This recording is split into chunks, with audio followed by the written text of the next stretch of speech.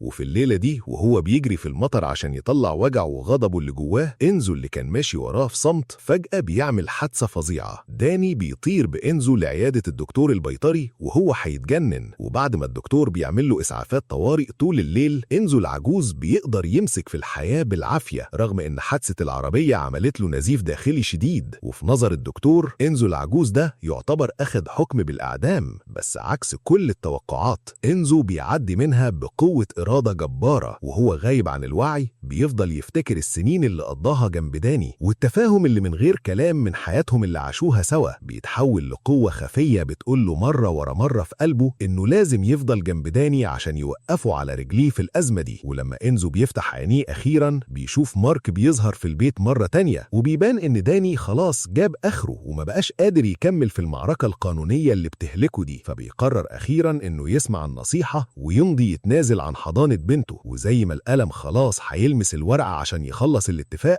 إنزو اللي كان ضعيف من شوية فجأة بتنفجر فيه طاقة مش معقولة، وبيهجم لقدام وبيغرس سنانه في الورقة. وعلى بال ما كلهم بيجروا وراه في الجنينة، الاتفاقية المهينة دي بتكون خلاص اتقطعت حتت صغيرة. والتصرف المجنون والمصمم ده من إنزو هو اللي بيولع روح القتال اللي انطفت جوه داني من زمان. وبنروح بسرعة لقاعة المحكمة اللي على صفيح ساخن. ولما كل الأدلة اللي ضده بتشاور على داني، وشهادة ماكسويل الزور كانت خلاص هتخليه يخسر كل حاجة، وفي الوقت اللي بيبان إن كل حاجة خلصت، خلصت والقاضي خلاص هيعلن هزيمة داني، الجدة تريش أخيرا بتفوق تحت تأنيب ضميرها التقيل وبتقلب كل الكذب والتمثيليات دي في المحكمة قدام الكل. وفي النهاية ماكسويل ما بيكونش قدامه حل غير إنه يسحب كل القضايا، وداني مش بس بينظف اسمه، لا ده كمان بيكسب حضانة بنته الكاملة، والشمس أخيرا بتنور البيت المكسور ده من تاني، وعيد ميلاد زوي بيجي في ميعاده، وماكسويل وتريش كمان بيظهروا بهدايا عشان يشاركوا الاحتفال. وداني ما بيطردهمش لأنه فاهم من جواه إن أفعالهم اللي فاتت دي كانت طالعة من حبهم لزوي ورغبتهم في إنها تعيش حياة مستقرة. ورجوع زوي بيملى البيت اللي كان ساكت ضحك وفرحة من تاني، بس إنزو العجوز كان خلاص فقد حيويته الزمنية وما بقاش قادر غير إنه ينام بهدوء تحت الترابيزة ويشرب الدفى اللي رجع للبيت في صمت. وفي يوم لما داني بيرجع البيت من الشغل بيشوف منظر بيعصر قلبه. إنزو نايم ما بيتحركش في الصالة ومش قادر يتحكم في جسمه، وداني ما بينطقش ولا كلمة لوم واحدة، بس إنزو بيحس إنه غرقان في الكسوف. داني بيشيله بالراحة وبيحطه على الكنبة وبيمشي صوابعه بحنية في فرو إنزو اللي شيب. وفي اللحظات الأخيرة دي بيتفرجوا على برنامج سباق مع بعض زي زمان، بس المرة دي إنزو ما بقاش عنده صحة يقلد حركات السواقة. وفي اللحظة دي بالظبط داني فجأة بياخد باله إنه رغم إنه نافس على التراكات مرات ما تتعدش، بس عمره ما أخد إنزو بجد عشان يعيش إثارة السرعة العالية ولا مرة. فبيستلف عربية رياضية فورا وهو مصمم إنه يحقق الأمنية الأخيرة دي لرفيق عمره الوفي. العربية الرياضية الحمراء بتاكل التراك والهواء الحنين بيخبط في مناخير إنزو وبياخد أفكاره لورا في رحلة حياته الطويلة والمليانة معاني. هو شاف داني بيكبر من شاب خام لأب ثابت يعتمد عليه، وشاف وصول زوي وودع إيف اللي فرقتهم في صمت. وبعد ما عاش حياته في العيلة دي اللي مليانة حب، إنزو ما بقاش عنده أي ندم في روحه، وقدام الرحيل اللي بيقرب إنزو ما بيحسش بأي خوف خالص، لأنه بيفتكر كلام إيف لما قالت إن الموت مش هو النهاية. وهو سمع كمان إن الكلب لو قابل صاحب بيحبه بجد في الدنيا دي ممكن يتولد من جديد كإنسان في الحياة اللي جاية. وإنزو مصدق إنه كان مبسوط كفاية، وبيتمنى إنه لما يرجع يقدر يلاقي طريقه ويرجع جنب داني تاني. والأيام بتطير، ومع لفة الكاميرا 8 سنين بيكونوا عدوا، ودلوقتي داني بقى السواق النجم في فريق فيراري، وزوي الطفلة كبرت وبقت شابة زي القمر. وفي يوم سباق زوي بتجيب معاها معجب صغير بيموت في داني، والشعر البني الناعم ده والعينين الصافية المألوفة دي بتخلي داني يحس بإحساس معرفة مش قادر يوصفه. وعشان مش قادر يمسك فضوله بيتكلم ويسأل عن اسم الولد إنزو. تعريف النفس البسيط ده بينزل زي صاعقة بتشق صمت الماضي وبتهيج موجات ضخمة في أعماق قلب داني. ومن غير أي حاجة لكلام زيادة، في اللحظة اللي عينيهم بتيجي في عينين بعض، الرابطة دي اللي بتتخطى الحياة والموت كأنها بتربط قدرهم ببعض بهدوء من تاني. ده فيلم رومانسي ونقي مفيش فيه وعظ بالعافية أو حوارات معقدة، ومع ذلك بيلمس ملايين المشاهدين بقصته الخام دي. حياة إنزو طويلة ومليانة شغف، والمشاعر العميقة دي اللي مستخبية في صحبته الصامتة مع الروابط دي اللي بتعدي الزمن بتخترق أطرى حتة في قلوبنا مع كل كلمة. وكلنا حسينا بلحظات العجز دي، زي إنزو اللي شم الخطر بوضوح حوالين إيف بس ما قدرش يتكلم يحذرها، أو اللي حس بوجع انهيار داني بس ما قدرش يعمل حاجة غير إنه يفضل جنبه. غيرته حقيقية من مقاومته في الأول لإيف عشان أخد اهتمام صاحبه لحد حراسته ليها برضاه، وللروح اللي بتكبر جوه بطنها ولاء نقي وهو بيخلص كل طاقته عشان يقطع اتفاقية التنازل عن الحضانة بس عشان يساعد صاحبه يمسك في أمله الأخير. وأكتر حتة بتأثر في الفيلم ده عمرها ما كانت وعد كبير مفرقع على قد ما هي المثابرة الثابتة اللي بتطول. إنزو بيستخدم حياته كلها عشان يشهد على أفراح وأحزان عيلة. هو مش فاهم يعني إيه مسؤولية، بس بيقضي حياته يطبق المعنى الحقيقي للصحبة. ومش فاهم يعني إيه فراق، بس بيستخدم إصراره عشان يشرح جوهر الحب والاشتياق. وإحنا مسحولين بنطارد النور من بعيد، غالبا بنشتكي من تفاهات الحياة والندم، ومع ذلك كتير ما بناخدش بالنا من الصحبة الصامتة اللي جنبنا بالظبط، وما نعرفش إن الحراسة الهادية دي والوعود اللي ما بتتخافش دي هي بالظبط أغلى الهدايا في حياتنا. حياة إنزو بتقول لنا إن الحب عمره ما كان إعلان كبير، لا ده تصرف بسيط كل يوم بإننا نفضل مع بعض. السنين بتعدي في صمت، بس الصحبة بتسيب علامة ما بتتمسحش. معنى الحياة مش في طولها بس في عمقها، ومعنى معنى الحب مش إنك تاخد، لأ، إنك تدي. يا رب كلنا نقدر الصحبة اللي حوالينا ونعامل كل صدفة حقيقية بطيبة، وحتى لو عدينا في عواصف وواجهنا فراق لسه نقدر نتحرك لقدام بحب وشجاعة، لأن الاشتياق ده اللي محفور في قلوبنا، والروابط دي اللي بتتخطى الزمن في النهاية هتبقى أدخى قوة زقنا في رحلتنا لقدام. تفتكروا لو كان إنزو بيتكلم من الأول هل كان هيقدر يغير القدر وينقذ إيف؟ شاركوني رأيكم في التعليقات وقولولي لو عندكم حيوان أليف بيحس بيكم كده.